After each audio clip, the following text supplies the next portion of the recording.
Good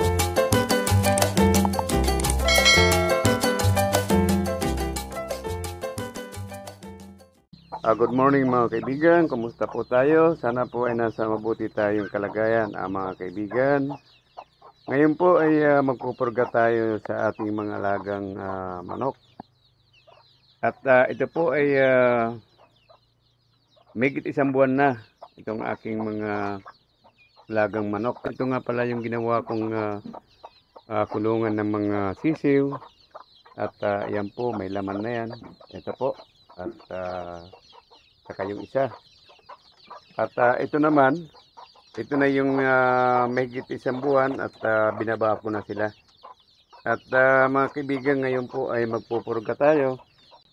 Ayan, pupurgahin natin itong mga ating mga manok na isang buwan mahigit na. At mga kaibigan, pinakain ko lang sila ng konti. Ito, dito ko po sila kinakain. At ayan, at naubos nila. Kunti lang ang nilagay ko at hindi ako naglagay ng tubig. Ganun naman para mamaya-maya ay uhaw na uhaw sila. Mga kaibigan, ang pagkain nila ay chicken starter. At magbabago tayo ng mag-a-upgrade tayo ng pagkain. Ang patuka sa kanila ay ngayon po ay bumili po ako ng chick grower. At dahil pupurgahin natin sila. Ayan po sila. At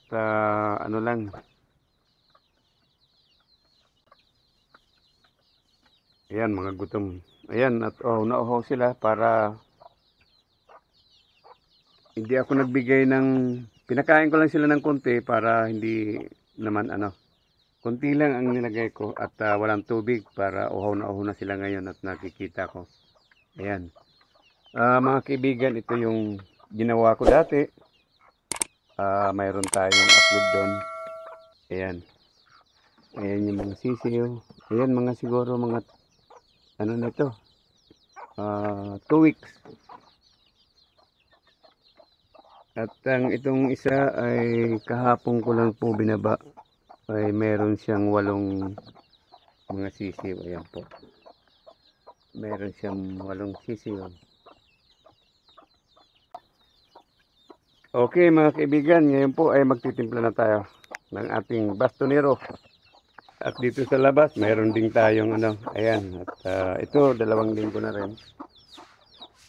At mayroon tayong naglilimlim. 3 po ang naglilimlim. Ayan, 3 po yung naglilimlim. At mayroon pa dito. Ayan. 3 ang naglilimlim. Mga kaibigan, pagpasensyahan nyo na po at maingay po yung ating mga alagang biik. Dito tayo sa piggery. At ito po yung gagamitin natin na pangpurga ng ating mga manok ay bastonero. Ayan po at meron naman po dito ng instruction sa likod at isang sasi ay 1 galon na tubig. Mga kaibigan, pagpasensyahan nyo na po, maingay po ang ating mga alagang biik. Nandito tayo sa piggery at tamang-tama umaga. Yung ko pupurgahin ng umaga dahil ito mga kaibigan at ihalo natin.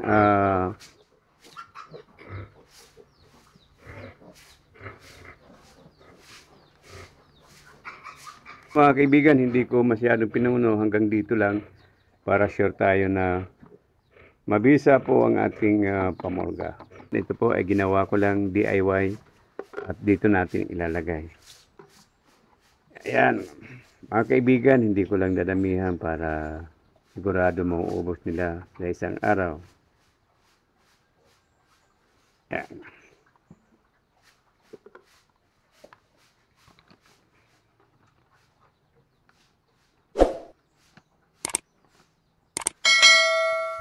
Mga kaibigan, kailangan talaga mapurga natin ang ating mga alagang manok at para po ay hindi masayang ang ating pinapatuka sa kanila at hindi lang po napupunta doon sa mga bulati. Sayang kasi binavitamins natin at hindi natin pinupurga ang ating mga alagang sisiw ay wala pong mangyayari. Parehas po sa pag-aalaga ng mga biik at kailangan natin purgahin. At sa ngayon mga kaibigan, hindi. Yan po, nailagay na natin mga kaibigan at yan, at umiinom na sila. Ayan na mga kaibigan at uhaw na ang ating mga sisiw. Ayan. Binaba ko lang muna para mamaya-maya ito iangat nyo. Ayan. Uhaw na sila.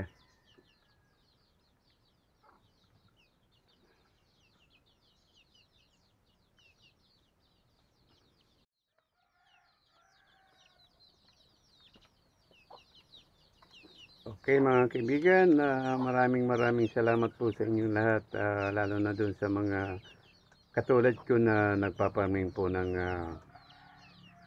mga native chicken.